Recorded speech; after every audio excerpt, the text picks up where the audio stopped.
먼저 시작하겠습니다. 목소리 잘 들리시죠? 네, 안녕하십니까. 일부러 김성균 팀장입니다. 바쁘신 와중에 귀한 시간 주셔서 직원 여러분과 학생들도 감사드리고요. 오늘은 호서대학교 장애인운동 선수로 활동하고 있는 세 분을 초청해서 장애에 대해서 바로 알고 장애인 인식 개선에 조금이나마 도움될 수 있도록 편안하게 얘기할 수 있는 간단한 자리를 마련했습니다. 시작하기 앞서서 행정부총장님, 강준모 부총장님 한 말씀 부탁드리겠습니다. 중앙 쪽으로 가세요. 반갑습니다, 여러분. 네, 오늘 우리 이 장애인 인식 개선 그 간담회 좀 약간 설명과 이제 어떻게 우리가 좀 이렇게 인식을 개선할 수 있는 그 여러 발표와 이런 교육을 좀 받기 위해서 이렇게 모였습니다. 우리 오늘 그 김용기 선생님, 그 다음에 이도현 선생님 하고 이경화 선생님이 오늘 이제 좀 우리 설명하고 이제 발표해 주실 건데, 들으면서 잘 들으시고 이렇게 이런 방법으로 개선 좀 해야 되겠다, 이거 좀 느꼈으면 좋겠습니다. 보람된 교육가 되기 바라고 잘 듣기 바랍니다. 감사합니다. 네. 네, 그럼 첫 번째 이도현 선수 먼저 말씀드릴 건데요. 큰 박수 부탁드리겠습니다.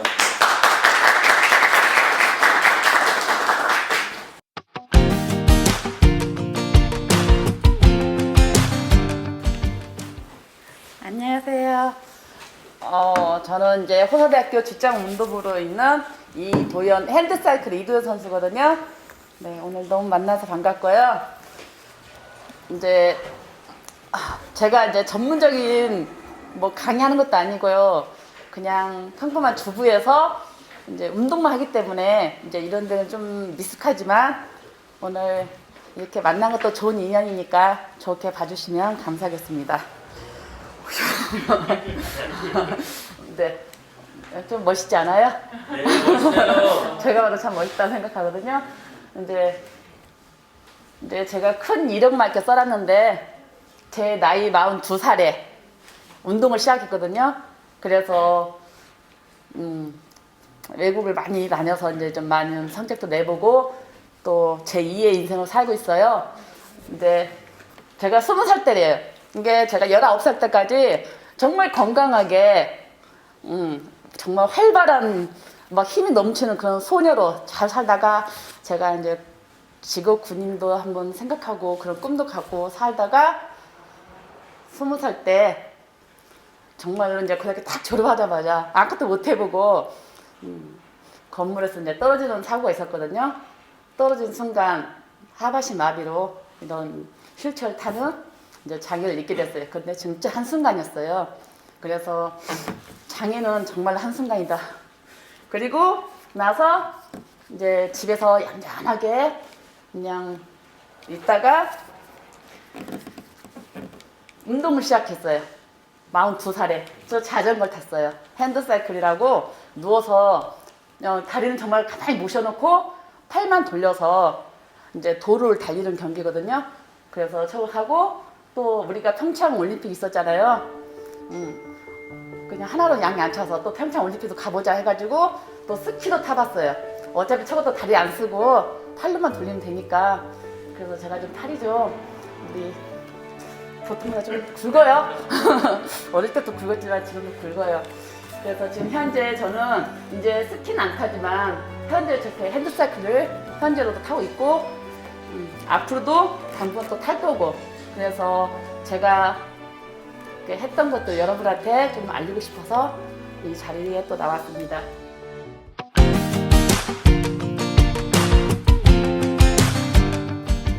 여러분이 처음 이제 누구 옆에 친구라든가 가족이나 누군가 장애를 만났을 때 어떤 느낌 드세요?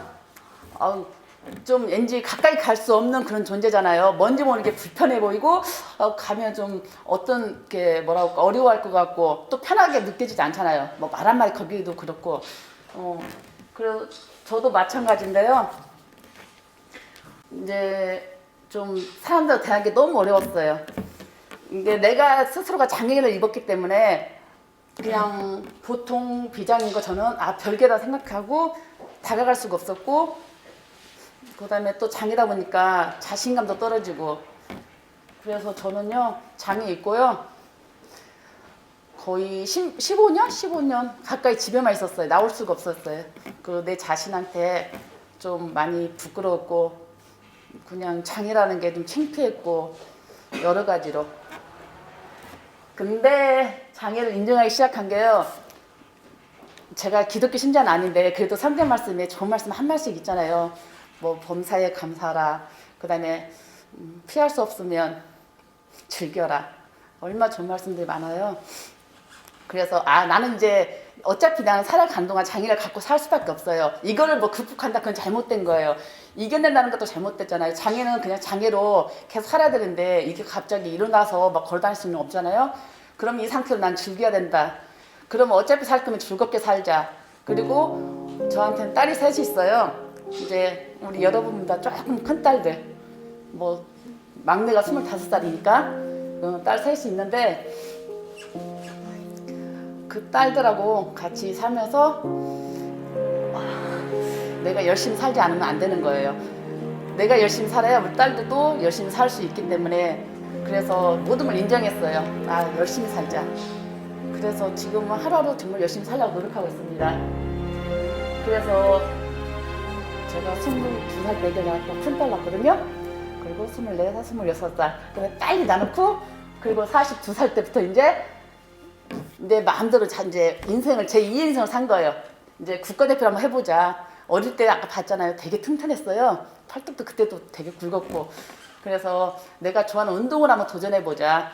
그리고 최선을 다해보자. 인생에 있어서 제가 15년은 너무 아까운 시간을 너무 많이 버린 거예요. 그래서 이제부터라도 하루 살더라도 정말 열심히 뭔가를 뿌리는 하루를 보내자. 그런 생각으로 이제 운동을 시작했고 또 운동을 하면서 어차피 할 거면 열심히 하고 뭔가 성과를 내자. 그런 정신으로 열심히 살았고 우리 가족은요 이제 모르겠어요. 여러분 우리 아버지는요 제가 딱 장애 있는 순간 우리 남동생하고 딸들한테 항상 그랬어요. 너희 누나, 너희 엄마는 장애를 입었기 때문에 너희가 돌봐야 된다. 너희가 돌봐야 된다. 그러니까는 이 장애를 돌보아야 되는 존재. 나는 아무것도 할 수 없고 그냥 주위에서 돌보지 않으면 안 되는 그런 존재. 근데 보통 다 그래요. 집에 이렇게 누군가 주위에 있으면 저 사람은 내 도움이 필요해. 누군가 돌봐줘야 돼. 근데 사실은 그렇지 않거든요. 근데 그런 인식이 좀 잘못된 것 같아요. 그 나름대로 장애를 인정하고 그 주체성 그 자체를 받아들여야 되는데 그건 좀 부족하다는 생각이 들기 때문에 조금 변해야 된다.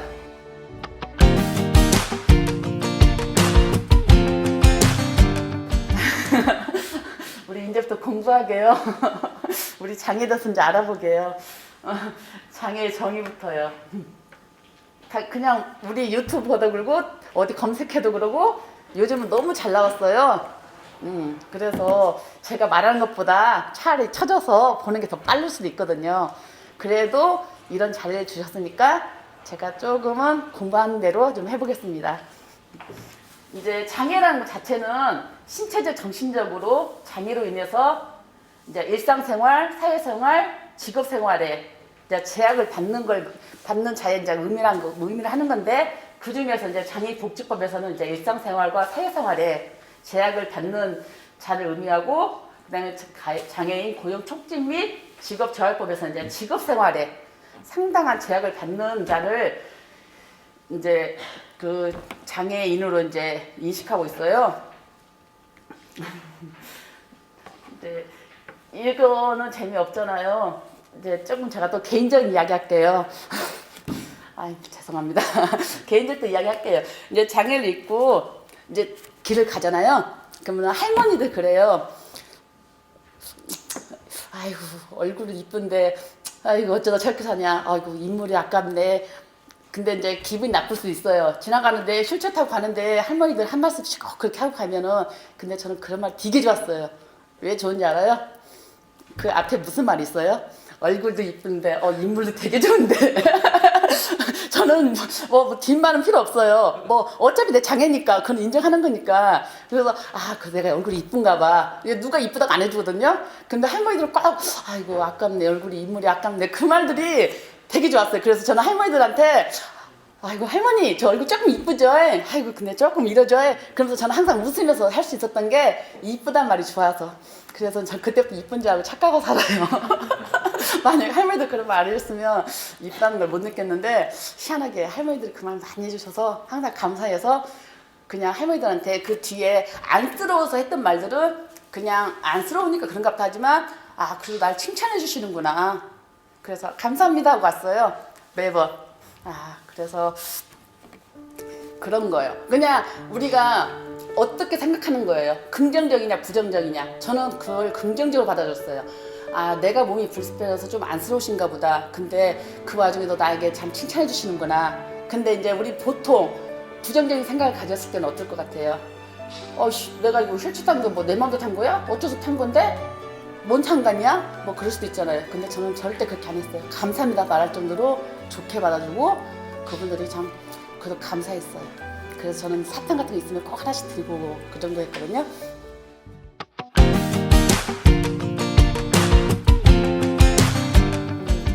그리고 이제 우리가 이제 장애인, 장애우, 장애자가 있잖아요. 근데 장애우는 그 벗우자를 써요. 친구. 그러면은 그 사람과 나와 어떤 관계인지 인계로 이제 학생과 저는 그 관계가 그 친구 관계는 아닌데 저한테 장애우 장애하면은 이게 친구잖아요. 그럼 제가 그만큼 뭐라고 할까 그 인격이 이렇게 맞아 낮아지는 거잖아요. 친구가 되는 거잖아요. 그래서 이 장애우 말은 잘못된 것 같고 이제 장애자라는 것도 사람 자자인데 저것도 이제 잘못됐거든요. 그래서 이제 장애인이 우리가 이제 진짜 그 맞는 말이고요. 그 다음에 장애를 갖지 않은 사람은 이제 뭐 일반인. 그러면 일반인 했을 때 장애인한테는 비일반인. 그러면 일반인이 못한다는 거 부정적이잖아요. 그것도 정상인. 정상인 그러면 그 반대 비정상인. 그럼 우리는 비정상이 되는 거예요. 그래서 32개의 말이 잘못된 거기 때문에 장애인과 비장애인. 이제 이런 호칭이 이제 맞는 말이에요. 그래서 이제 우리가 장애인한테는 장애인, 그다음에 이제 우리 학생들한테는 비장애인. 이제 근데 저 비장애인이 장애인이 아니다 해서 비장애인이거든요. 근데 저걸 엄밀히 따지면 제가 갑자기 사고 나서 이렇게 됐듯이 누구나 장애인 될 수 있다는 그런 애기 비자로 보면 돼요. 그래서 될 수 있기 때문에 함부로 장애인에 대해서 이렇게 낮춰도 안 되고, 그럴 수 있다는 거.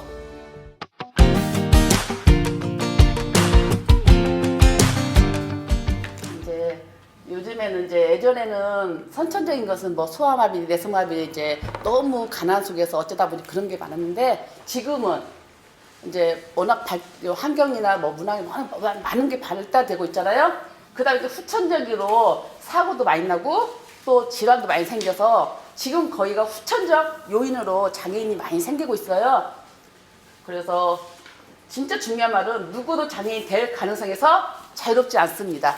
장애인이 됐을 때 그걸 빨리 받아들이고 또 제2의 인생. 이게 제가 지금 어디 가면 얼굴이 좀 밝다고 그래요. 그 이유가 저는 장애를 입으면서 20살 때 장애를 입으면서 그냥 죽었어요. 사실 한 번 죽었어요. 그리고 난 또 새로운 삶을 살고 있기 때문에 첫 번째 삶은 내가 재미없었지만 두 번째 삶은 참 재밌게 살자. 그래서 재밌게 살고 있고 그다음에 애기 새 키우면서요. 애기 아빠 없이 혼자 키웠거든요. 그것도. 그러다 보니까 밤마다 울면서 내가 왜 살아? 내 몸도 힘든데 내가 누굴 돌보고 내가 왜 이렇게 힘들게 살아? 남 눈치 보면서 밖에도 못 나가고 내가 왜 이렇게 그러면서 되게 진짜 죽고 싶은 생각 많이 했어요. 나만 생각했을 때는 정말 죽고 싶었어요. 그러잖아요. 우리 뭐 하나만 다쳐도 아이고 살기 싫어. 아이고 힘들어. 막 그러잖아요. 근데 저는 이제 그게 더 심했던 거예요. 이제 몸 내 맘대로 안 되지. 경제활동 안 되지. 모든 게 안 되니까 힘드니까 벅차니까. 근데 딱 그 저녁에 딱 생각해. 나만 생각했을 때는 그랬는데 딸 셋을 딱 생각하면 내가 이렇게 못났지만 진짜 못났지만 내가 없을 때 우리 새끼들은 어떻게 되지? 고아가 되는 거잖아요. 근데 엄마가 못났는데도 우리 딸들은 그냥 엄마가 최고인 거예요. 자기들이 울타리인 거예요. 내가 이 못났는데 그래도 우리 새끼들한테 울타리 역할을 하고 있네? 그래서 안 되겠다. 내가 살아야 된다. 그래서 그 순간부터 제가 이제 그 죽어야 한다는 마음은 없었어요. 애들 때문에 산 거예요. 이게 우리가 평상시에도 진짜 죽고 싶다 그런 들 때 나만 생각하면 진짜 나쁜 사람이에요. 나로 인해서 슬퍼하고 남겨둔 사람들 생각한다면 절대 죽는 거 생각하면 안 되고 오히려 더 열심히 살아서 내가 우리 주위 있는 사람한테 뭔가 크게 뭔가 피해를 주지 말고 도움을 줘야 된다. 그래서 그 죽음이라는 생각을 한 번 생각하면 안 되겠더라고요. 만약에 내가 죽었다면, 만약에 죽었다면 우리 엄마, 우리 동생들, 우리 딸들 아마 우리 엄마가 그랬어요. 제가 사고 나서 딱 이렇게 누워 있잖아요. 집에만 있는데 고맙다고. 네가 죽었으면 나는 널 못 보고 평생 눈물 속에 살아야 되는데 네가 살아있기 때문에 단지 장애인이 됐지만 살아있기 때문에 내가 너를 볼 수 있고 눈을 보니까 내가 마음이 편하고 그게 좋다. 그래서 엄마가 나한테 고맙다는 말도 했어요. 장애인 저한테 살아있다는 이유만으로. 그래서 여러분들도 마찬가지일 거예요. 여러분들이 어쨌든 이렇게 항상 있기 때문에 부모님도 감사하게 생각하고 항상 그럴 거니까 그런 거 생각하면 하루하루 열심히 사는 것도 참 중요하다고 생각합니다.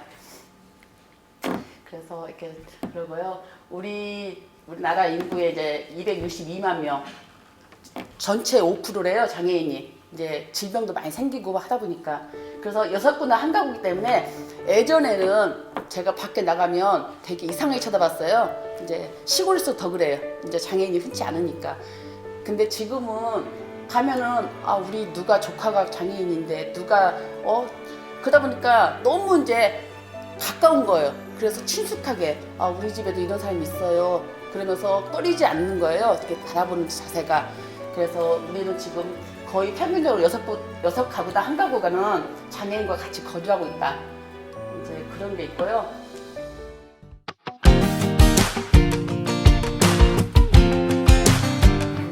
이거요. 이게 지금 국제 표준화 그 마크예요. 우리가 화장실이나 장애인 주차장. 근데 자주 볼 수 있어요. 저거 있는데 이 마크가 딱 됐을 때 휠체어를요. 이거 딱 있으면 나 도와줘. 나는 아무것도 할 수 없어. 이런 느낌이에요. 저 수동적인 것은. 근데 지금은 내가 뭔가 하고 있어. 나도 혼자 이거 할 수 있어. 휠체어 밀 수 있고 나도 달릴 수 있어. 그런 느낌으로 바뀌고 있거든요. 바뀌고 있어요. 그래서 이제 사회적 인식 변화도 필요해요. 그냥 예전에 우리가 휠체어 있으면 무조건 밀어줘야 된다. 그래서 지금 휠체어는 밀어준다기보다 내가 혼자 똑같이 달릴 수도 있고 능동적이고 역동적인데요. 이제 이런 경우는 이제 저기 마크는 지금 아직 이게 지금 수동적인 것은 표준화거든요. 이제 전 세계적으로. 근데 저 능동적 뉴욕시에 있는 장애인 마크는 이제 뉴욕의 디자이너 사라 핸드넷이라는 사람이 저기 장애인 마크가 이거 너무 딱딱하다. 항상 너무 뭔지 모르게 좀 뻣뻣하고 안 좋다. 바꾸고 싶다. 그래갖고 이제 사라 핸드넷이 능동적이고 이제 새로운 모습의 장애인 마크를 만드는데요.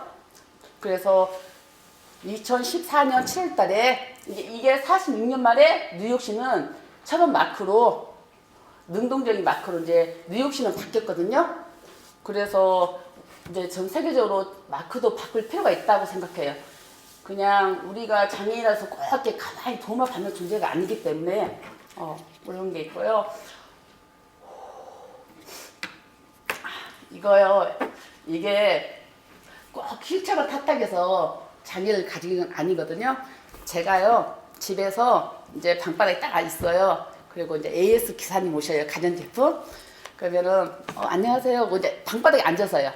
이제 딱 앉으면 뭐 다리도 멀쩡하고 아무렇지도 않거든요. 그러면 정말로 멀쩡한 아줌마인 거예요. 그냥 단지 앉아만 있는 거예요. 그래서 안녕하세요. 수고했습니다. 안녕히 가세요. 그러면 기사님이 내려가면서 저 아줌마 되게 싸가지 없네. 어떻게 사람이란데 앉아서 인사를 해? 있나 보지도 않아? 막 그런 식으로 하면서 혼자 투덜투덜 욕하고 간대요. 그럼 엄마가 이제 저희 바로 밑에 집 살거든요. 그거 들으면서 아니 우리 딸이 좀 몸이 불편해요. 그걸 좀 이해해 주세요. 그랬어요? 이제 그러니까 이제 우리가 인식적으로 돼요. 눈으로 보이는 것만 인정하려는 거예요. 그래서 이렇게 보이지 않아도 이게 휠체어 꼭 타지 않았어도 이제 그 장애를 가진 사람이 있다. 특히 이제 그 청각. 우리 청각은 정말로 표시가 안 나잖아요. 그러면은 막 불러도 대답 안 해. 싸가지 없네. 대답도 안 하네. 뭐 그런 느낌 있잖아요. 이제 시각도 분명히 보는 것 같은데 뭐 그런 거. 그래서 저게 보이지 않는 장애도 많기 때문에 거기에 대한 배려가 필요하다는 거. 그렇습니다. 필요합니다. 이거 너무 어려워요. 이제 장애 감수성인데 이거 제가요 진짜 어렵다 생각해. 이거는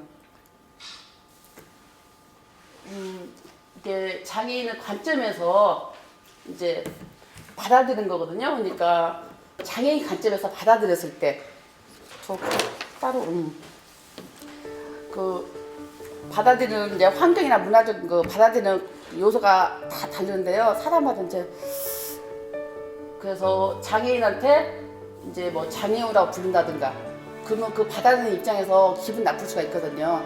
그래서 그런 것들을 좀 고려해가면서 그 장애인을 대했으면 좋겠다는 거. 저기요, 죄송해요. 제가 많이 부족합니다. 아유, 감사합니다.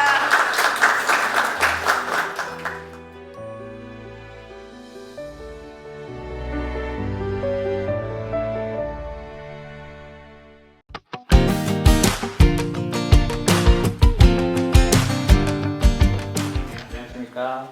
네, 김용기 선수입니다. 장애인 호서대학교 직장운동부 소속입니다.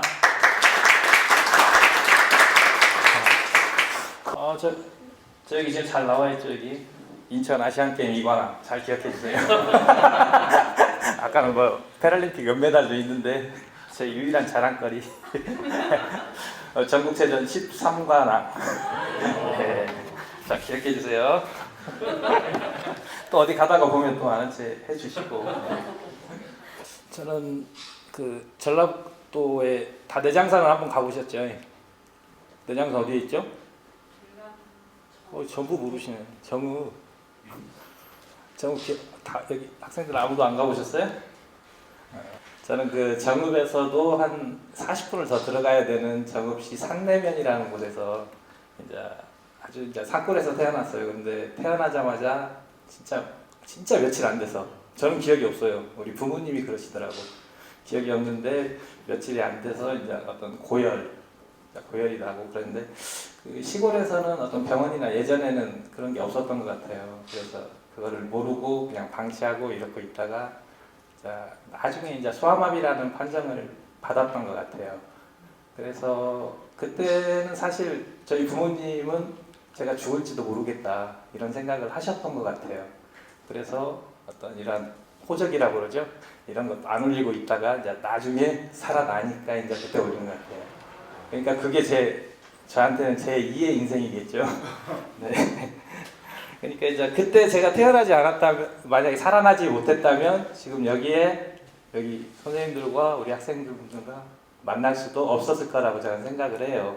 그러니까 이제 다 하나님의 어떤 영광으로 이렇게 다 이 자리에 또 만나게 하려고 또 이런 저를 이렇게 살려놓으셨던 것 같고, 저의 어떤 장애 경력이라고 그러나 장애 짬밥 한 50년 되는 것 같아요. 다른 분들은 어떤 이제 중도 장애이기 때문에 이렇게 걷는 거라든가 이런 느낌이 있겠지만 저는 이제 어렸을 때 한 7살 때까지는 거의 누워만 있었다 그래요. 누워서 어떤 몸이 다 이렇게 강직이 있어가지고, 그리고 7살 때 이제 수술을 해가지고 그나마 지금 이렇게 휠체어라도 탈 수 있게 이 정도 된 것 같아요. 네, 그래도 이 정도라도 됐으니까 얼마나 감사해요.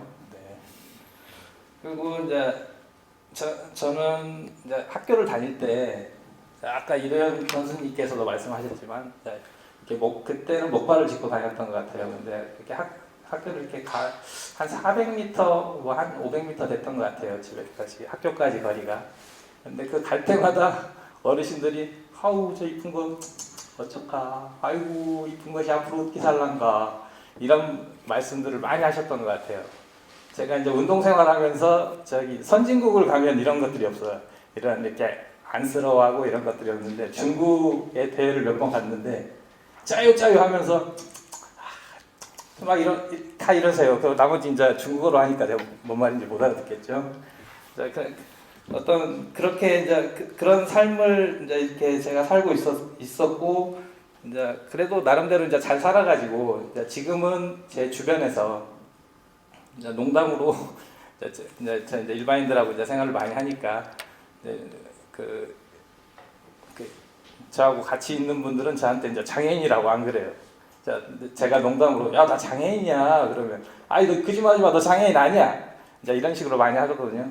그러면은 이 정도는 이제 어떻게 사회에 많이 동화되고 사회 속으로 들어갔다고 이제 볼 수가 있는 거겠죠. 아까 무슨 장애인이라고 그랬죠?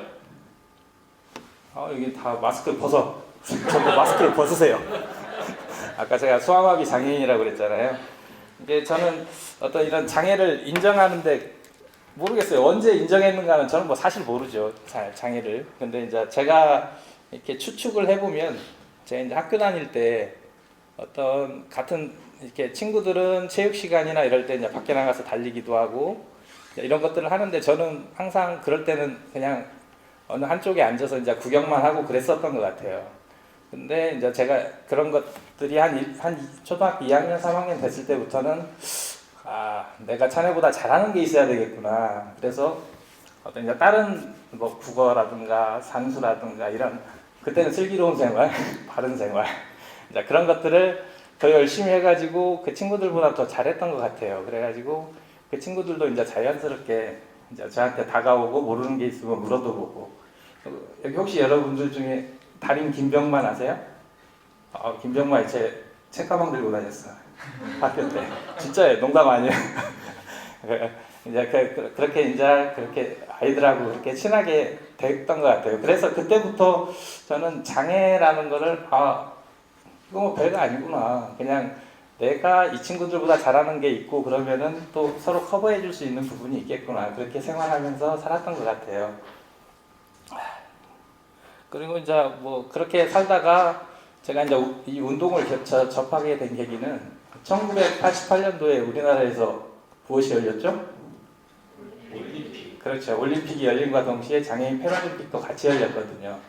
이제 그때 그 개막식에 이제 가가지고 멋있더라고 외국 사람들은 휠체어 레이싱. 이제 저는 처음에 핸드사이클을 안 하고 휠체어 레이싱이라는 걸 했었거든요. 이제 뭐 TV에서 많이 나왔지만 뭐 홍성만 선수라든가 이런 거 혹시 아시나? 모르겠어요. 휠체어 레이싱 하시는 분들. 이제 이런 분들 이제 어렸을 때부터 그걸 했었어요. 그러니까 그때가 한 중학교 2, 3학년 됐던 것 같아요. 그래가지고 뭐 대학교 들어가기 전까지 고등학교 3학년 때까지 운동을 하다가 이제 대학교에 입학하고 이제 그때부터 또 사회생활을 해야 되니까 운동을 접었었는데 사회생활을 하다 보니까 어떤 스트레스나 이런 비만 이런 것들이 와가지고 병원에 갔는데 운동을 좀 해야겠대 또. 그래서 이제 좌식 배구 뭐 이런 다양한 운동을 하다가 이제 핸드사이클을 2007년에 접하게 되어서 2008년부터 작년까지 전국체전에서 13관왕 했고 2010년부터 제 국가대표 생활을 지금까지 하고 있습니다.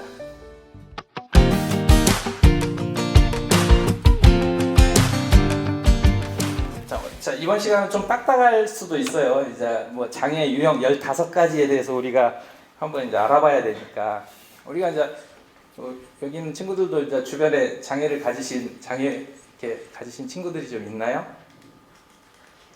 아무도 없나? 우리나라 장애인 250만인데.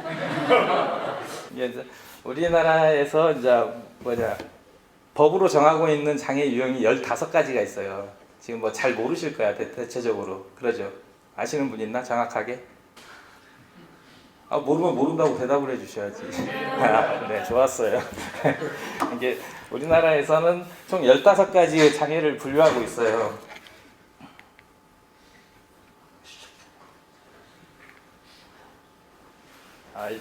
일단은 뭐 신체적 장애 12가지와 정신적 장애 3가지로 분류하고 있거든요. 우리나라의 장애 분류는 2019년 이전에는 어떻게 돼 있었나요? 뭐 물론 모르시겠지만 한번 질문을 해볼게요. 그때는 1급, 2급, 3급, 4급, 5급, 6급, 뭐 지체장애 1급 이런 식으로 급수가 이렇게 나눠져 있었는데 2019년 이제 이후부터는 장애 정도가 심한 장애인과 장애 정도가 심하지 않은 장애인, 그러니까 1급에서 3급을 장애 정도가 심한 장애인이라고 부르고 4급부터 6급을 장애 정도가 심하지 않은 장애인 이렇게 분류를 하고 있어요. 자, 신체적 장애, 정신적 장애 이렇게 크게 우리가 두 분류로 나눈다고 그랬잖아요. 신체적 장애는 또 외부 기능 장애, 우리가 이제 보이는 장애, 휠체어를 타고 있구나, 아니면 이렇게 눈이 안 보이거나, 아니면 이렇게 저분은 어떤 청력이 안 좋구나, 그다음에 말씀을 못 하시는구나, 어떤 안면에 뭔 장애가 있구나, 이렇게 보이는 장애를 외부 기능 장애, 외부적인 기능을 이제 보고 하는 장애, 그다음에 내부 기관 장애, 어떤 뭐 신장 장애라든가 심장 장애, 그다음에 호흡기 장애, 간 장애, 뭐 장루 요루 장애, 감기 뇌전증 장애, 뭐 이런 식으로 있구나. 근데 그다음에 정신적 장애는 어떤 지적 장애, 자폐성 장애, 정신 장애 이렇게 총 15가지 장애로 우리가 분류를 하고 있어요. 어렵죠 지금? 되게 피곤하고 졸리고. 자, 그럼 우리나라 장애는 대체적으로 뭘 기준으로 이렇게 분류를 하는 것 같아요, 우리 선생님들이나 학생들? 우리나라 장애는 어떤 의학적 기준, 자, 의학적 기준으로 우리나라는 판단을 많이 하고 있어요. 거의 의학적 기준이라고 그러는데, 근데 외국은 물론 외국마다 다 이렇게 사례가 틀리지만 외국은 어떤 사회적인 어려움까지도 포함해서 장애라고 인정을 하는 것 같아요. 어떤 학습 장애, 그다음에 약물 중독, 정서 장애, 피부, 혈액, 내분비계, 뭐 알레르기, 당뇨, 알코올 중독. 또 더 특이한 거는 뭐 의사소통이 어려운 외국 이민자도 이렇게 장애의 범주에 이렇게 포함시키는 나라도 있더라고요. 이렇게 보면은 미국은 암이나 에이즈, 그다음에 알코올 중독도 이렇게 포함하고 있다고 그러고, 영국은 당뇨까지도 포함하고 있다. 특이한 건 스웨덴은 의사소통이 어려운 해외 이민자까지도 어떤 이런 장애의 범주에 넣고 있다. 이렇게 보면 우리가 이제 알 수 있을 것 같아요.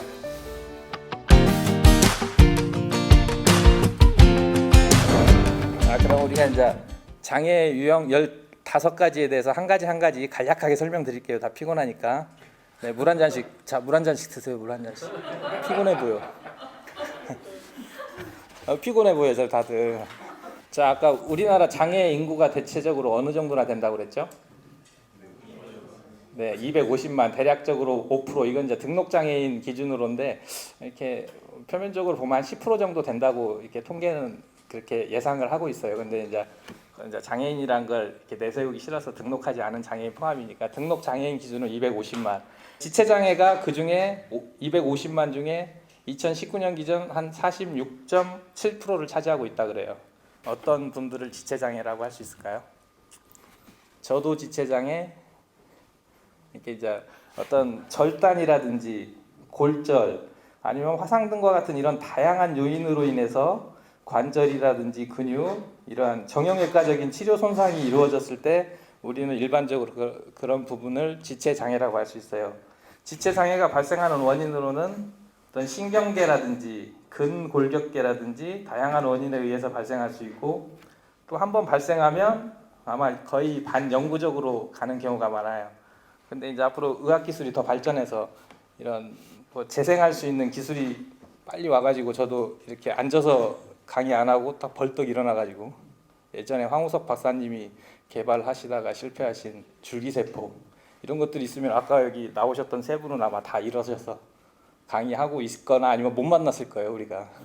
자, 그런 시절이 빨리 왔으면 좋겠죠. 우리가 이제 이런 지체 장애인을 만났을 때, 아니면 우리 학우로 이제 호서대학교에 이렇게 지체 장애인들이 오셨을 때 배려해줄 가장 간단한 것들, 어떤 휠체어 이런 장애인들이 왔을 때는 어떤 걸 배려해 주시면 좋을 것 같아요? 문을 열어줘요. 그거 좋죠. 일단 경사로 이제 계단 있으면 다 들어 올려야잖아요. 힘드시잖아. 내 몸도 힘든데. 그렇죠. 일단 경사로 설치라든가, 아니면 이제 저 같은 휠체어 장애인이 오면 이렇게 우리가 장애인 주차장을 따로 이렇게 해주시듯이, 장애인 학우가 있다 그러면 그 강의를 받는 강의실에 이렇게 의자를 치워주고, 이게 이제 높낮이가 안 맞을 수 있어요. 이게 책상이. 그러면 그 높낮이 조절을 할 수 있는 책상 하나만 설치해 주셔도 되게 뭐 대단한 도움이 될 것 같거든요. 이제 이런 건 그냥 조그마한 배려, 소확행. 네.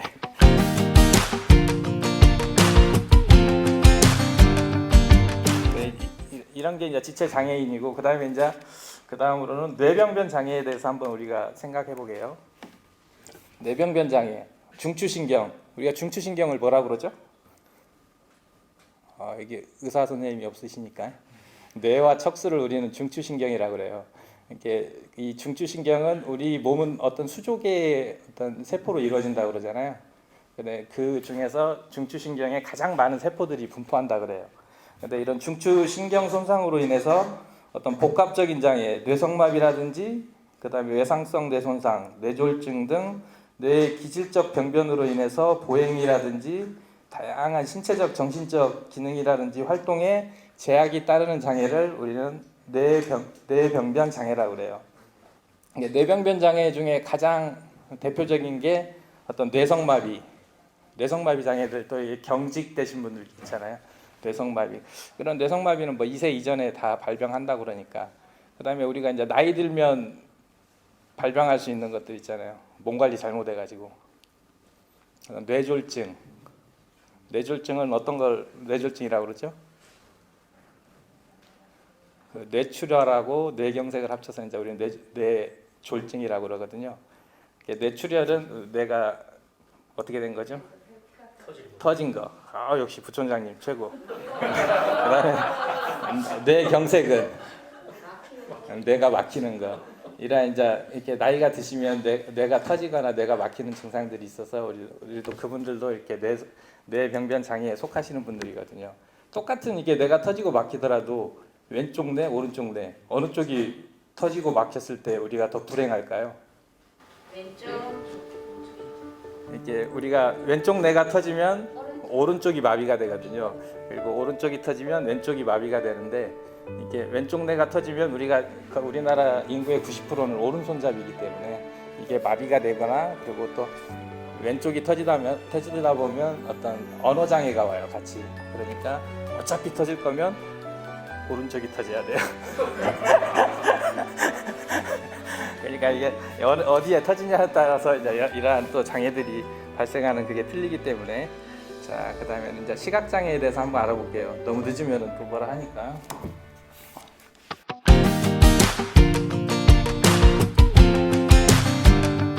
자, 그다음에 이제 시각 장애에 대해서 한번 알아볼게요. 너무 늦으면은 또 뭐라 하니까. 시각에도 각가지 기능 장애가 있어요. 어떤 시력이라든지 시야라든지 어떤 시각이라든지 우리가 흔히 볼 수 있는 각도가 이렇게 봐보세요. 옆에 이렇게 가만히 있어도 이렇게 다 보이잖아요. 근데 이제 녹내장 같은 경우는 이게 이제 이 시야가 굉장히 좁아지는 걸 우리 녹내장이라고 그러거든요. 얼마의 각도에 따라서 볼 수 있느냐, 어떠한 것들을 전부 다 포함해서 어쨌든 기능장애, 즉 눈의 기능에 문제가 발생했을 때 그것을 우리는 시각장애라 할 수 있어요. 시각장애는 백내장, 녹내장, 어떤 산업 현장에서 눈 속에 이물질 침입, 그다음에 화학물질 침입으로 인해서 어떤 명암 정도만 구분할 수 있을 때 우리는 그분들을 시각장애라고 그럴 수 있어요. 이게 우리나라 기준으로 시각장애는 어떤 콘택트 렌즈나 안경을 꼈을 때 어떤 교정 그걸 했을 때 0.04 이하를 우리는 시각장애로 분류하고 있어요. 그리고 이제 저시력자는 그냥 이렇게 책을 가까이서 볼 수 있는 정도 0.04에서 0.3까지 우리는 저시력자라고 하는데 불행하게도 저시력자는 아직 국민연금공단에서 인정하냐 안 하냐에 따라서 이게 장애 등급을 받을 수도 있고 못 받을 수 있다고 그러더라고요. 우리 이제 학우들이나 우리 친구들 이제 주변에 혹시 시각장애 친구를 이렇게 있으신 분들 계신가요? 전부 없네. 전부. 좀 있어야 우리가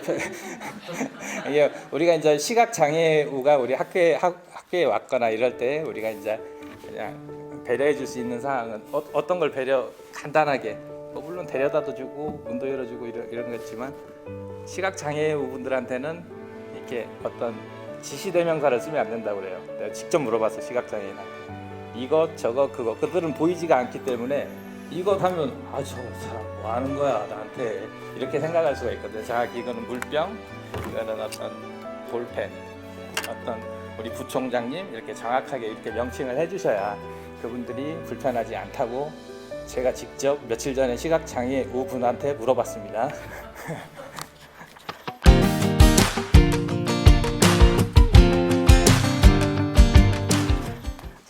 다음은 청각장애에 대해서 알아보겠습니다.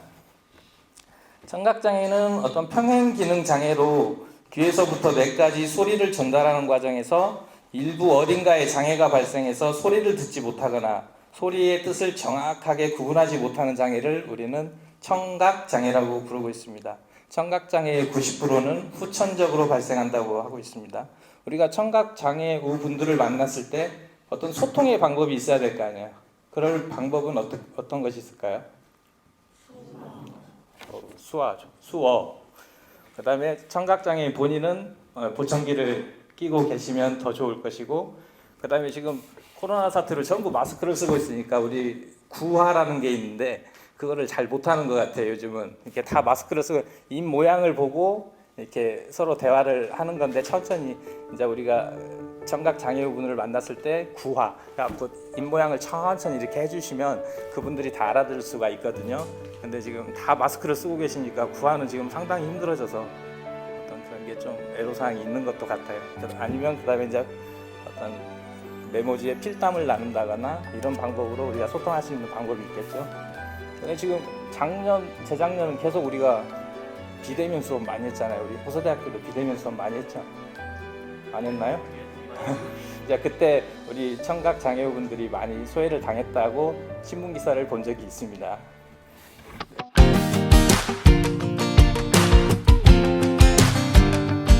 그다음에는 언어장애.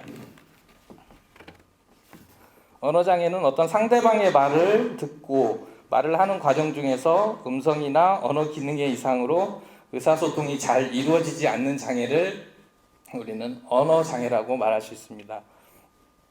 언어장애에는 어떤 조음장애, 어떤 특정한 발음이 잘 되지 않는 어떤 조음장애가 있고, 그다음에 말을 더듬는 유창성 장애, 그다음에 언어 중추 손상으로 실어증, 이런 증상이 일어나는 경우가 있다고 그래요. 그러니까 우리가 언어 장애인을 만났을 때는 그분의 어떤 이야기를 충분히 들어주는 이렇게 고개를 끄덕인다든지 어떤 그런 액션을 취해주면 그분들은 당황하지 않고 이렇게 그분이 말을 끝마칠 때까지 이렇게 잘 들어주기도 하고, 이렇게 하는 게 어떤 배려 아닐까 저는 생각해 봅니다. 자, 다음으로는 안면장애. 어떤 선천적 기형이나 질환, 사고 등으로 인해서 어떤 안면 부위가 변형 또는 안면의 변화로 인해 일상적인 사회 활동에 제약을 받을 때 우리는 안면장애라고 그래요. 그러니까 안면장애의 어떤 대표적인 게 뭐가 있을까요? 안면장애의 대표적인 거. 화상. 어떤 여기 화상을 입었다거나 아니면 흉터, 그다음에 색소가 많이 침착되어 계신 분들, 그다음에 함몰, 그다음에 결손, 이런 분들을 우리는 안면장애라고 명명하고 있습니다.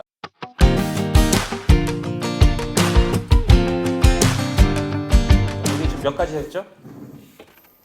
장애 몇 가지? 한 6개. 예, 정확하게 알고 계십니다. 역시 부총장님 자격 있으십니다.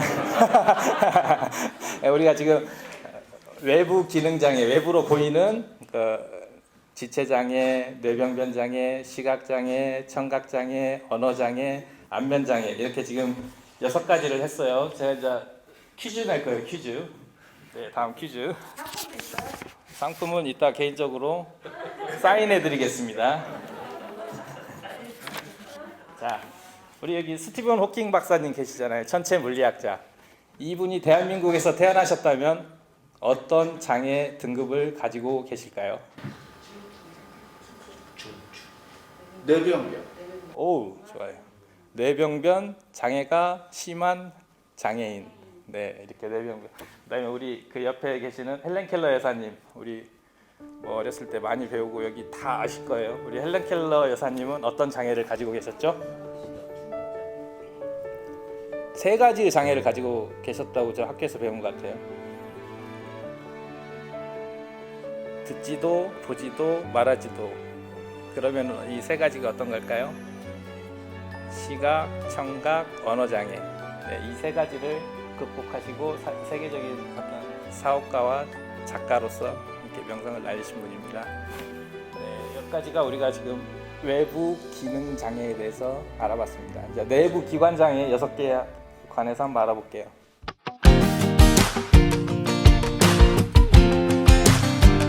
내부 기관 장애 6개에 관해서 한번 알아볼게요. 아까 내부 기관 장애에는 신장 장애, 심장 장애, 간 장애, 호흡기 장애, 그다음에 장루 요루 장애, 뇌전증 장애 이렇게 6가지가 있다고 그랬죠. 먼저 신장 장애에 대해서 한번 알아보겠습니다. 신장은 다른 말로 뭐라고 하죠, 우리가? 네, 콩팥. 왜 콩팥이라고 하죠? 콩팥을 잘 났어요. 그렇죠. 콩 모양으로 생겼고 팥 색깔이 난다. 아주 단순해요. 이게 우리가 신장이 하는 역할은 어떤 혈액 속에 있는 독소를 소변을 통해서 체내 밖으로 배출시켜주는 기능을 하는데 어떤 신장 기능에 이상이 생겨서 이런 역할을 하지 못할 때 우리는 신장 장애라고 부르고 있거든요. 그 대표적인 것으로 무엇이 있을까요? 우리 뭐 주변에 부모님이나 아니면 좀 나이 드시면 많이 다들 있는데 당뇨. 네, 당뇨 아까 차 앞에서 당뇨 어느 나라가 당뇨를 장애로 인정한다고 그랬죠? 이야 역시 막 다 나오는데 영국이 정답입니다. 세계 나라가 금방 다 나온 거 제 귀로 다 들었어요. 네, 영국은 당뇨를 장애로 인정하는데 우리나라는 그 당뇨를 장애로 인정하지는 않고 이제 당뇨가 이제 더 심해져 가지고 만성 심부전증이나 어떤 신장 이식을 받아야 될 경우 우리나라는 장애로 인정한다고 그래요. 그러니까 그 내부 기관 장애는 그 장애 등급을 받으려면 일단 1년 이상의 집중적인 어떤 치료를 받았다는 증명서를 우리가 제출을 하고 그거를 그 담당 기관인 국민연금관리공단에서 인정을 받았을 때 우리를 장애 인정을 받을 수 있거든요. 이게 이제 만성 심부전증이나 신장 이식을 받아야 될 경우에는 우리가 장애로 인정을 받는데 이제 신장 이식을 받아버렸어. 그래서 이 신장 기능이 원래대로 돌아와 버렸어요. 그럼 어떻게 될까요? 역시 답은 없습니다. 이럴 경우에 이제 특이하게도 우리나라는 그 이제 장애 인정해서 이제 빼주는 거예요. 장애 그걸 좀 박탈당했다고 그래야 되나? 장애 박탈. 그러니까 어떤 그런 신장 이식을 통해서 정상적인 활동을 다시 할 수 있으면 장애로 인정을 못 받는 그렇고 있습니다. 그다음에 이제 심장 장애. 심장은 어떤 역할을 하죠? 그렇지. 혈액을 어떻게 여기저기에 다 혈액을 공급해 주는 역할을 하잖아요. 그런데 어떤 심부전증이나 협심증 이런 데 심장에 이상이 생겨서 일상생활에 제한을 받을 때 우리는 심장 장애라고 합니다. 심장 장애는 뭐 심근경색, 심장판막증, 고혈압, 어떤 심막염 이런 것들이 있을 때 우리가 이제 심장 장애라고 명명하고 있습니다. 자, 다음에는 호흡기 장애. 자, 폐나 기관지 어떤 호흡기관의 기능이 만성적으로 저하돼서 일상생활에 상당한 어려움을 겪는 경우 이걸 호흡기 장애라고 합니다. 지금 2년 동안 우리가 당하고 있는 코로나19도 어찌됐건 우리 폐에 많은 공격을 한다고 그러잖아요. 이게 코로나 이게 감염 안 돼야 폐가 한번 손상되면은 그 회복이 안 된다고 그러니까 지금 모르겠어요. 오미크론은 이게 많이 약화돼 가지고 세력이 지금 뭐 손상을 많이 주는지 안 주는지는 보고를 더 받아봐야 알겠지만 아무튼 뭐 안 걸리는 게 좋겠죠. 그리고 우리가 또 폐에 악영향을 주는 게 뭐가 있죠? 담배. 아 그렇지 담배. 아우 전부 담배 피시는 것 같아. 잘하시는 거 보니까 이게 담배 굉장히 우리 폐에 악영향을 주는 거고 또 우리 미세먼지. 지금 미세먼지 이런 것들 굉장히 안 좋은 거잖아요. 그러니까 그런 몸 관리 잘 하시고 마스크 잘 쓰시면 이렇게 답들을 안 하시니까 안 좋은데 그래도 마스크 밖에 나갈 때는 꼭 쓰고 다니세요. 네. 그다음에 간장애. 간은 우리 몸에서 상당히 중요한 역할을 하잖아요. 어떤 해독 기능도 하고 합성 기능, 인체가 뭐 기능하는데 필요한 물질들을 합성하고 혈중으로 배출시켜주는 합성 기능도 하고 어떤 대사 기능. 우리 선전문구 중에 이거 있잖아요. 간 때문이야. 뭐가 간 때문이라고 그러죠? 피로가 간 때문인 거예요. 어떤 그런 간의 만성적인 기능 부전으로 인해서 아니면 그의 합병증으로 인해 간의 기능에 장애가 있어서 일생생활이나 사회활동에 현저한 제한을 받을 때 우리는 그것을 간 장애라고 합니다. 간 장애에는 간염, 광경변, 급성 간염, 간암 뭐 이런 것들이 있을 수가 있습니다. 이게 조금씩 있다고 해서 전부 뭐 이게 장애 등급을 받는 게 아니고 이게 심해졌을 때. 그다음에 이제 우리 장루 요루 장애 알아볼게요. 어떤 배변 기능 또는 배뇨 기능의 장애로 인해서 장루 또는 요루를 시술해 일상생활에 상당한 어려움을 겪는 경우 우리를 장루 요루 장애라고 합니다. 장루 장애는 어떤 배변과 관계되는 장애, 어떤 직장, 그다음에 대장, 그다음에 요루 장애는 방광이나 비뇨와 관계가 되는 장애, 방광암 뭐 이런 것들이 있다고 하고 있습니다. 자, 내부 기관 장애 중에 마지막 뇌전증 장애에 대해서 한번 알아보겠습니다. 그 뇌전증 장애 뭘까요? 뇌전증 장애. 어떤 2014년 이전에는 뇌전증 장애를 간질 장애라고 그랬어요. 우리 많이는 요즘은 뭐 약이나 이런 게 발달로 이렇게 많이 볼 수는 없지만 예전에는 좀 많이 있었거든요. 어떤 인간의 뇌를 구성하고 있는 신경세포 중의 일부가 다양한 원인으로 인해 기능상의 이상을 일으켜서 이따금씩 짧은 시간 동안 정상적으로 발생하는 전기보다 과도하게 전기가 발생하여 발작을 일으키는 증상, 즉 신경계의 만성질환 장애로 인해 사회생활에 상당한 제약을 받을 때 그것을 뇌전증 장애라고 합니다. 이게 뭐 간질 환자, 뇌전증 장애 이렇게 보신 분 혹시 계신가요? 예, 계세요? 주변에 이렇게 가끔씩은 있을 거예요. 근데 많지는 않으실 거고. 이것도 0세에서 4세 사이에 거의 70%가 발생한다고 그래요. 고열로 인해서. 이게 우리가 이제 이런 분들을 위한 배려로는 혹시라도 뭐 주변에 이런 분들이 어떤 길을 가다가 아니면 지하철 역사에서 아니면 학교에서 이런 분들이 발생했을 때 우리가 배려해 주실 수 있는 게 무엇이 있을까요?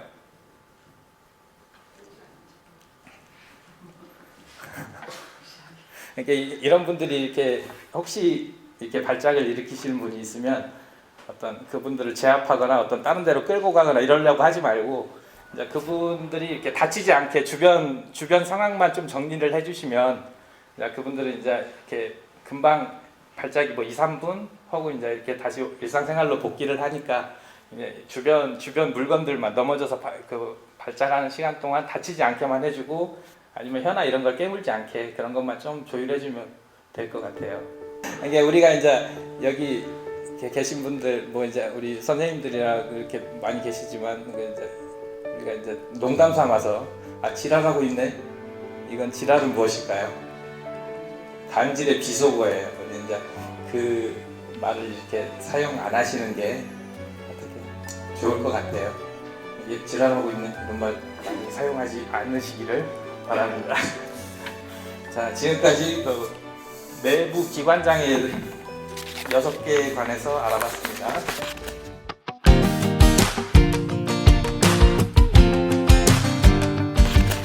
자, 그다음에 이제 뭐가 남았을까요? 3개 남았어, 3개. 자, 우리가 이제 그 정신적 장애 3가지에 대해서만 알아보고 마치도록 하겠습니다. 정신적 장애는 아까 지적 장애, 자폐성 장애, 정신 장애가 있다고 그랬잖아요. 우리가 지적 장애에 대해서 한번 알아볼게요. 그 지적 장애는 우리가 또 질문인데 어떤 장애를 지적 장애라 할까요? 예전에는 우리가 지적 장애를 정신지체라고 이렇게 불리운 장애예요. 그 어떤 유전적인 원인이라든지 아니면 산전 원인, 아니면 분만시의 원인, 아니면 산후 원인 이런 다양한 원인에 의해서 지적 능력의 발달이 불충분하거나 불완전하여 생활 능력이 저하되는 그러한 장애를 지적 장애라고 우리는 명명하고 있습니다. 이분들도 뭐 우리 일상생활에 이렇게 하는데 어떤 반복 훈련을 계속 시키시면 그 분야에 대해서는 이렇게 잘 하신다고 그래요. 적절한 교육과. 우리가 여기 IQ 130 이상 손 한번 들어보세요. 아무도 없네. 100 이상 70 미만. 우리 이제 이거 지적 장애를 판정하는 기준은 IQ 검사로 판정을 하는데 IQ 70 이하를 우리는 지적 장애라고 이렇게 명명하고 있습니다. 다음은 자폐성 장애에 대해서 알아보겠습니다. 어떤 사회적 상호작용과 의사소통에 어려움을 겪는 장애로 제한적이고 반복적인 관심과 활동을 보임으로써 교육적 성취 및 일상생활 적응에 도움이 필요한 사람을 우리는 자폐성 장애라고 해요. 근데 이게 자폐성 장애를 보신 적은 있죠?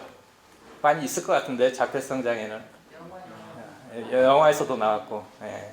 이렇게 이런 분들은 한 가지 어떤 특정한 한 가지에 대해서는 굉장히 뛰어나요. 어떤 한 가지의 그 분이 좋아하는 어떤 한 가지의 그 부분에 대해서는 굉장한 어떤 것이 좋다고 그래요.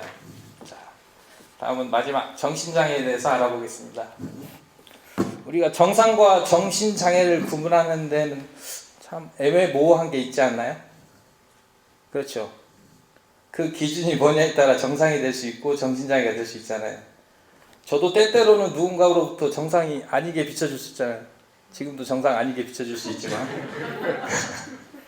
당연하죠. 관점이 무엇인가에 따라 다른 것이니까 국가마다 또 정신장애 개념도 다 조금씩 다를 수 있어요. 어떤 정신장애의 대표적인 거는 조현병, 그 다음에 조울증, 우울증. 너무 행복하고 너무 우울하고 뭐 다들 우울증은 조금씩 있잖아요. 집에 갇혀 있으면. 우울증 없나요? 조울증도 조금씩은 있고. 예, 이게 다 이제 이런 분들은 어떤 스트레스 관리를 잘 하셔야 되고 의사 선생님의 말씀을 잘 들어서 약물 치료도 잘 받으셔야 되고, 그다음에 어떤 자살하고 싶은 충동이 느껴질 때는 129번인가 거기 눌러주시면 자세하게 거기서 아마 해드릴 거예요. 제가 잘못 알았나? 잘못 알았으면 빨리 알려주세요. 네, 이걸 우리는 정신장애라 이렇게 부르고 있습니다.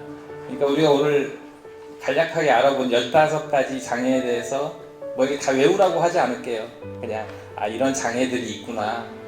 주변에 이런 장애우분들이 지나가면 이런 배려를 좀 해주면 좋겠구나. 이런 생각들을 해보시라고 오늘 이 시간을 마련했습니다. 아무튼 뭐 질문은 없을 거잖아요, 또. 그러니까 네. 아무튼 잘 들어주셔서 감사합니다. 감사합니다.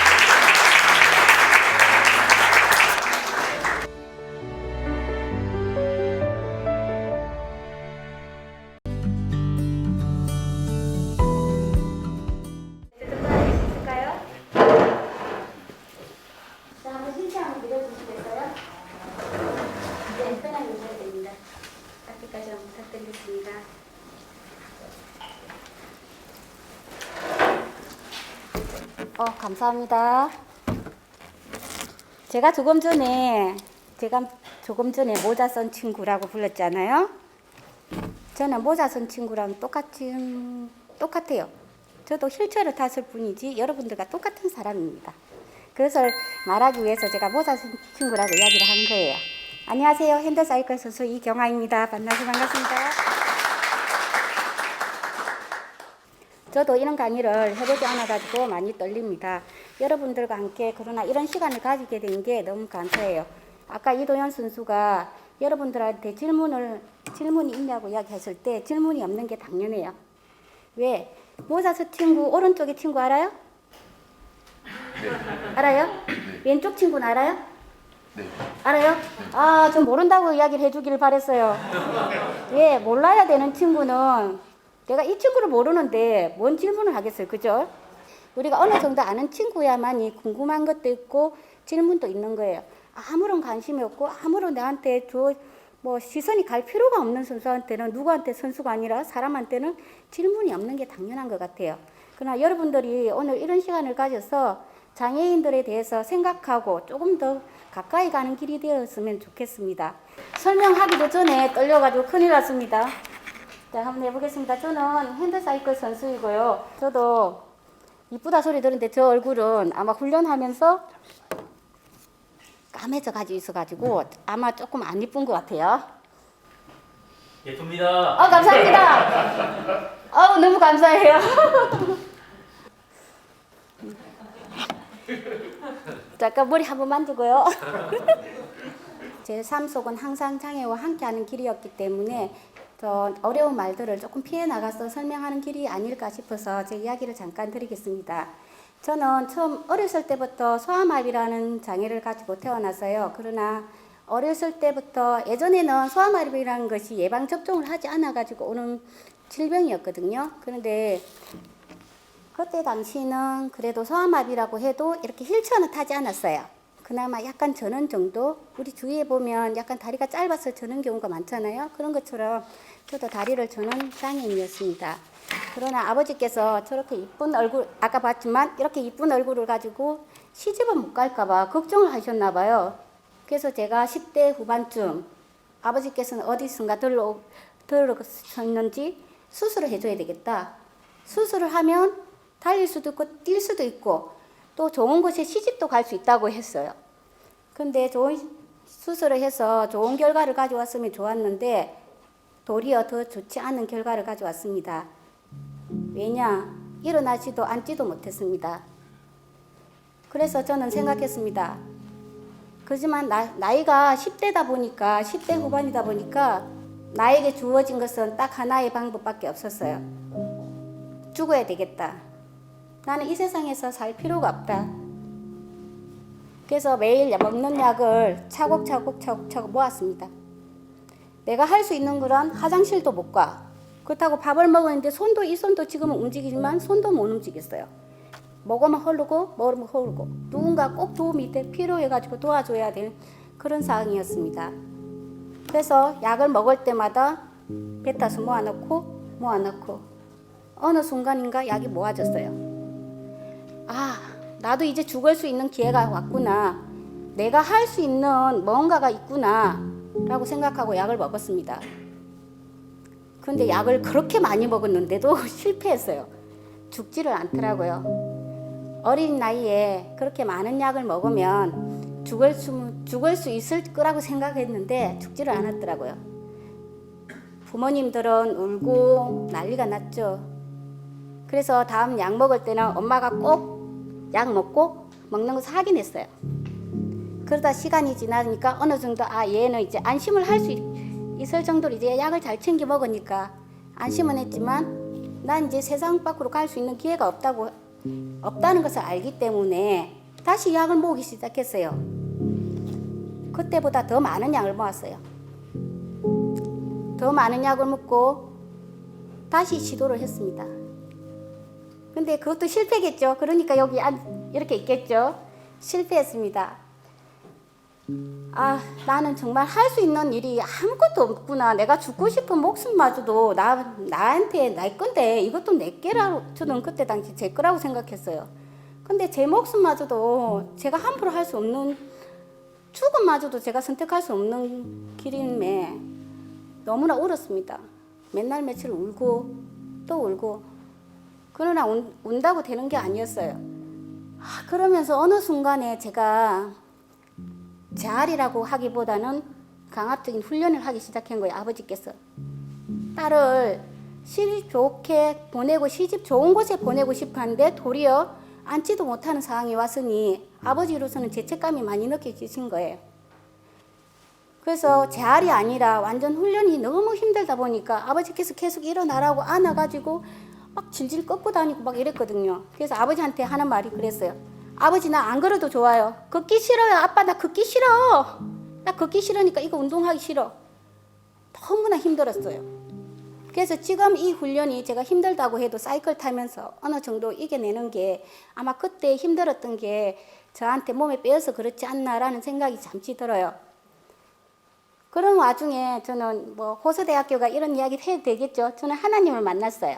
하나님을 만나서 제 목숨은 제 것이 아니라는 걸 알고 그 가운데 저 장애를 인정하고 기쁨으로 살게 되었습니다. 그런 와중에 저도 결혼 생활을 하고 아버지께서 그렇게 원하시는 좋은 남편을 만나기를 원했는데 좋은 남편을 만났어요. 좋은 남편을 만나서 아기를 둘 낳고 이미 이제 남편은 하늘나라에 가 계시고요. 그래서 제 삶은 제 2의 인생이라면 아버지가 그렇게 원하시는 좋은 남편을 만난 게 제 2의 인생인 것 같아요. 저기에 보면 제 2의 인생은 가족과 스포츠가 있는데 스포츠는 솔직히 제 3의 인생이라고 보면 될 것 같아요.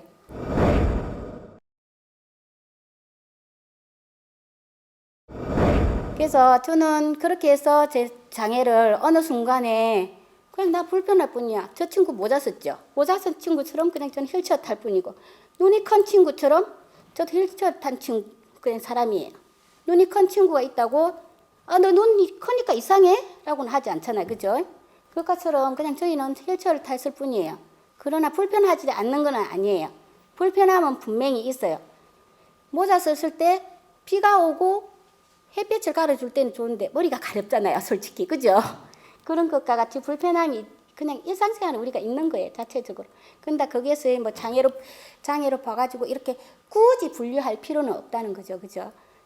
인권이나 장애인 차별금지법에 대해서 잠깐 설명할 건데 제가 이것도 여러분들한테 무진장 뭐 유엔이 어떠고 저떠고 차별금지법이 어떠고 저떠고 이야기하면 여러분들 아마 졸고 질문 하나도 안 할 거라는 거 분명히 알아요. 그래서 이것도 한번 제 또 이야기를 한번 해볼게요. 제가 30대 후반쯤 되어서 남편을 잃게 되었습니다. 남편이 하늘나라에 갔을 때 상심이 컸었죠. 그러나 지금은 상심이 없습니다. 잘 적응하고 있는데 그때 당시는 마음이 너무 아팠어요. 아파가지고 힘들었는데 저도 아이들을 키워야 될 엄마로서 그냥 아이를 키워야 돼가지고 막 이렇게 절실한 것보다 그냥 돈을 벌어서 내 인생을 그냥 각고에 다갔다. 그 다음에 남편이 없으니까 당연히 절실함이 당연해가지고 일을 가야 되겠다 생각을 했었어요. 그래서 막 이곳저곳 구인 광고를 보고 막 했는데 저는 구인 광고를 보기 전에 항상 어디 회사 구인 광고가 나오면 먼저 솔직히 사전 답사를 합니다. 서류 내기 전에. 그거는 살짝 저만 하는 비밀 공간이에요. 왜냐하면 이미 장애를 갖고 있다 보니까 휠체어가 갈 수 있고 편의시설을 갖추어진 것을 제가 찾는 거예요. 아직까지는 우리나라에 오랜 전부터 지어진 신축 건물이 아닌 거는 편의시설이 갖추어지지 않은 건물들이 많은 것을 알고 있거든요. 그래서 30대 후반에 직장을 가게 되었는데 제가 봤는데 제가 아는 직장이 나온 거예요. 그 사무실은 1층이었어요. 그래서 저는 또 서류를 보니까 원하는 내용이 제가 할 수 있는 거, 저 여기서 자격증도 있다. 자신감 있는 거예요. 그래서 서류를 딱 냈어요. 근데 서류심사 합격했어요. 서류심사 합격해가지고 면접 보러 오세요라고 날짜를 잡아주는 거예요. 그 회사에 면접 봐가지고 떨어지는 거는 내가 부족해서 떨어지지 장애가 있기 때문에 떨어질 거라고는 절대 생각을 하지 않았거든요. 그래서 딸래딸래 면접 보는 날 갔습니다. 기분이 좋았죠. 제가 다닐 수 있는 직장에 이런 면접 기회가 생겼으니까 주차를 딱 하고 저렇게 보면 입구에 딱 들어오는데 A4 용지가 면접 해가 딱 붙여져 있는 거예요.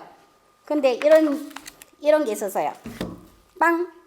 이거 뭔지 알아요? 하살표 방향은 가리키는 곳은 2층 계단이었습니다. 아니 2층이라는 것은 확실히 모르겠어요. 2층인지 3층인지 잘 모르겠어요. 그러나 건물이 4층 아니면 5층 건물이었는데 그곳을 가리키고 있는 거예요. 눈길을 뒀을 때 절망이 왔어요. 여기 보면 불평등한 경험을 겪었다고 하잖아요. 저가 맞춰는 평등하지 못한 거예요. 면접을 보는데 2층이면 저는 못 가는 거잖아요. 마음속으로 생각이 드는 거예요. 여기서 제가 돌아서면 저한테 마음이 아파가 제가 집에 가서 너무 울 것 같은 생각이 드는 거예요. 그래서 에라 모르겠다고 전화했어요. 잠시 있다가 계단을 tururu룩 내려오는 A라는 분이 계셨어요. 남자분이었습니다. 그 A라는 분은 이런 A4 용지를 들고 아마 제 서류였던 것 같아요. 이렇게 보시더니 저를 위아래로 훑어보시는 거예요. 생각하지 못한 부분이었나 봐요. 장애인이 이렇게 서류를 낼 거라고 생각을 하지 않았던 거죠. 오늘 면접 보기로 했어요? 네, 면접 보기로 한 이경화입니다. 그때는 어떻게 그리 당당함이 있었는지 모르겠어요. 업무가 제가 자신 있었기 때문에 또 그런 게 생길지도 모르겠어요. 그래요.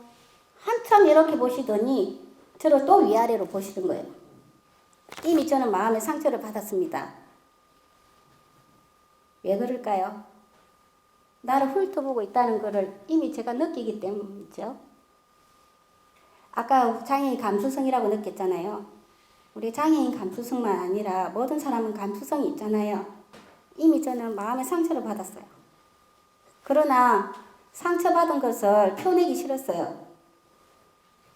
내가 나의 장애를 내가 먼저 인정해버리고 내가 포기하면 다음 기회가 없을 것 같았어요. 그러더니 A라는 분이 이렇게 보시더니 잠시만요 기다려보세요. 다시 올라가는 거예요. 얼마 안 있어서 또 B라는 분이 내려오셨어요. B라는 분도 이 서류를 가지고 오셨어요. 그러시더니 아, 이경아 씨 맞으세요? 당연히 이경아 맞죠? 아, 오늘 이러면서 계속 저만 보는 거예요. 저만 보고 서로만 보고 서로만 서로 보고 아직 시간이 면접 시간은 아직 한 10분 정도 남은 걸로 기억해요. 조금 남았었어요. 저는 항상 일찍 가는 경향이 있어가지고 그러더니 이 B라는 분도 또 아예요. 또 뭐야 계속 아만 해요. 이미 그때 저는 울고 싶었어요. 그냥 거기 당시에 그 상황에서 그냥 울고 싶었던 마음을 꾹 참았어요. 그래서 그 상황에서는 여기 아니면 제가 못하나 싶어가지고 그냥 뛰쳐나가고 싶은 생각이었습니다. 그러나 또 오기가 생긴 거예요. 저분들이 저를 저렇게 보는데 제가 지금 가버리면 난 진다는 생각이 들었어요. 그때는 목소리가 달라졌어요. 예, 저 면접 보러 온 이경아입니다. 저한테도 면접의 기회를 주세요. 당당하게 이야기했습니다. 그랬더니 이 B라는 분이 서류를 들고 잠시만 기다려보세요 라고 또 하고 또 올라갔습니다. 그러고 나서 한참 한 5분이나 지났을까 막 요동치는 거예요. 이것을 어떻게 해야 될지 내가 가버릴까 말까 갈까 말까라는 그런 고민을 너무 많이 했습니다. 조금 이때 A, B, C 이제 세 분이어서 한 분 한 분 늘어나는 거예요. C라는 분이 죄송합니다. 저희가 생각하지 못한 부분이었습니다. 미리 준비를 안 해서 죄송합니다. 이런 걸 준비를 못했습니다. 라고 이야기를 하시더라고요.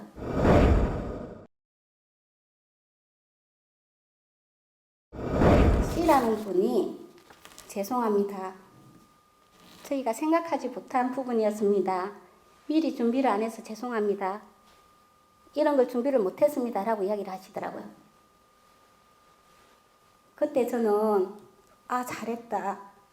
이런 분이 있구나. 저의 장애를 이해를 해주시는 분이 있구나. 라고 생각했죠. 그러시더니 그분이 죄송한데 여기서 면접을 봐도 되겠습니까? 라고 이야기를 하시더라고요. 그때서야 눈물 났죠. 눈물 났지만 네, 가능합니다. 가능합니다. 그러고 그날 면접을 보고 돌아왔습니다. 돌아오면서는 솔직히 울었어요. 그러나 저는 일하고자 하는 욕구가 있었고 아이들을 키우고 싶은 뭔가 돈을 벌여야겠다는 현실적인 상황에서 포기는 못했어요. 그러나 돌아오면서 울면서 저는 생각했죠. 떨어졌다. 이 사람들이 나를 볼 때 그냥 형식적으로 면접만 봐줬구나 라고 생각을 했습니다. 그러나 얼마 안 있어서 출근해라는 문자가 온 거예요. 근데 그 출근해라는 문자를 보고 또 갈등을 했습니다. 왜일까요? A라는 분과 B라는 분과 일을 하기 싫었어요. 왜? 저를 위아래로 훑어보던 분인데 그분들하고 한다면 분명히 원활하게 이루어지지 않을 것 같은 생각이 드는 거예요. 그렇지만 제가 면접 보겠다고 우겨가지고 면접을 그렇게 해가지고 보고 왔는데 제가 안 가면 제가 도리어 이상한 사람이 될 것 같은 생각이 들었어요. 그래서 출근했습니다. 출근하고 주차하고 첫날에 이래 하다 보니까 한 일주일이 흘렀어요. 일주일이 흘러서 주차하고 앞으로 해가지고 그 1층 건물이 경사로가 되어 있었거든요. 그래서 다행히 저희 사무실에서 일을 하게 되었지만 어느 순간에 이제 한 일주일인가 좀 지나고 나니까 이제 사원들 얼굴을 알잖아요. 근데 나는 주차를 여기 딱 하고 주차를 여기 했으면 앞쪽으로 이렇게 해서 이렇게 건물에 들어가는데 이분들은 이쪽으로 가는 거예요. 몰랐어요. 뒤쪽에 바로 사무실과 함께 들어가는 통로가 있다는 것을. 다른 직원하고 또 직원하고 저하고 같이 주차를 하게 되었어요. 근데 그 주차하신 분이 언니 이쪽으로 가도 돼요? 이러는 거예요. 다른 문은 있는데 경사로가 없었어요. 저는 가도 갈 수가 없는 길이었어요. 그래서 그분들이 언니 우리가 밀어줄 테니까 가요 자꾸 그래서 어쩔 수 없이 자꾸 또 이렇게 오라고 하는데 거부를 못 하겠더라고요. 그래서 알았어 그럼 도와줘 해가지고 올라갔어요. 올라가가지고 이게 경사로가 없는 편의시설이에요. 우리가 쉽게 생각하면 나중에 설명할 때. 그래서 우리가 거기가 없어가지고 저는 그 다음부터는 이 사람들하고 안 마주치게 왜냐하면 또 도와줄게요 하면 우리는 늘 도움을 받는 사람이 아니라고 아까 이 도연 씨가 이야기했잖아요. 우리는 스스로 하기를 원해요.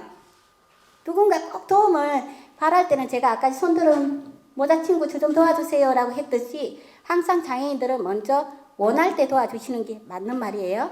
근데 무조건 가서 안타까운 마음에 막 도와준다고 하면 나름대로 우리의 감수성이 상하고 있어요. 그래서 저는 직장 동료와 함께 마주치지 않기 위해서 그 사람들이 오는 시간대를 피해서 일찍 갔어요. 근데 한 날 어느 순간에 저보고 C라는 분이 이경아씨 뒷문에 경사로 설치해 놨으니까 그쪽으로 오세요 라고 이야기하는 거예요. 그래서 제가 그 회사에 쭉 다니게 되는데 해피엔딩이에요. 이게 완전히. 그래서 너무나 제가 그걸 포기하지 않고 저도 면접을 볼 기회를 달라고 제 의사를 표현했기 때문에 그것이 이루어져서 지금 그 회사를 다닌 계기가 된 것 같아요. 근데 나중에서야 이야기를 하다 보니까 C라는 분이 저희 회사의 대표님이었어요.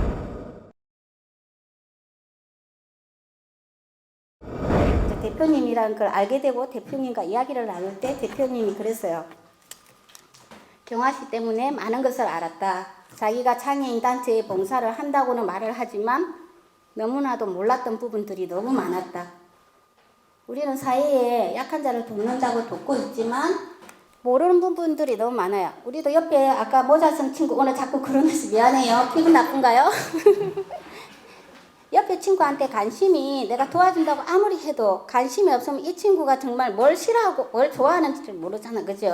그러니까 같이 우리가 이런 강의를 자꾸 함으로써 장애 인식 개선을 함으로써 주위에 있는 장애인에 대해서 조금씩 알아가는 계기가 돼가지고 불편한 것들도 뭐가 불편한지 정말 내가 도와줘야 될 때가 있고 그 사람이 스스로 할 때가 있으니까 도움을 청할 때 해줘야 되는 거. 그 다음에 사무실이나 어느 공간에든 장애인들이 스스로 이동할 수 있는 이동은 내가 할 수 있게끔 누가 꼭 밀어줘야 가지고 사람이 와야만 이 도움을 받는 그런 게 아니고 우리가 스스로 할 수 있게끔 편의시설을 제공하는 게 가장 좋은 사회를 이끌어가는 길인 것 같아요. 장애인과 비장애인이 함께 가는 길이 아닌가 싶습니다. 여기 설명을 보면 아까 불평등한 경험을 받고 저 존엄성 저게 많이 손상했거든요. 가슴 울었어요. 그 다음에 자율적 인정받는 거 시설이라든지 저런 갇힌 곳에 있잖아요. 예전에 탈시설 막 하면서 데모한 적이 많아요. 그러나 우리가 기업이나 사회에 우리가 저항하고 싸우려고 하는 건 아니에요. 우리의 정당한 인권을 주장하는 거예요. 사회가 그래야 함께 가는 사회를 이끌어가기 때문에 우리 사회는 덜 불편한 사람만 있는 것이 아니잖아요. 노인도 있고 학생도 있고 장애인도 있고 한부모도 있을 수도 있고 모든 그런 사람들이 다 편리하게 살아가는 사회가 되는 길인 것 같습니다. 여기서 마치겠습니다. 끝났습니다. 감사합니다.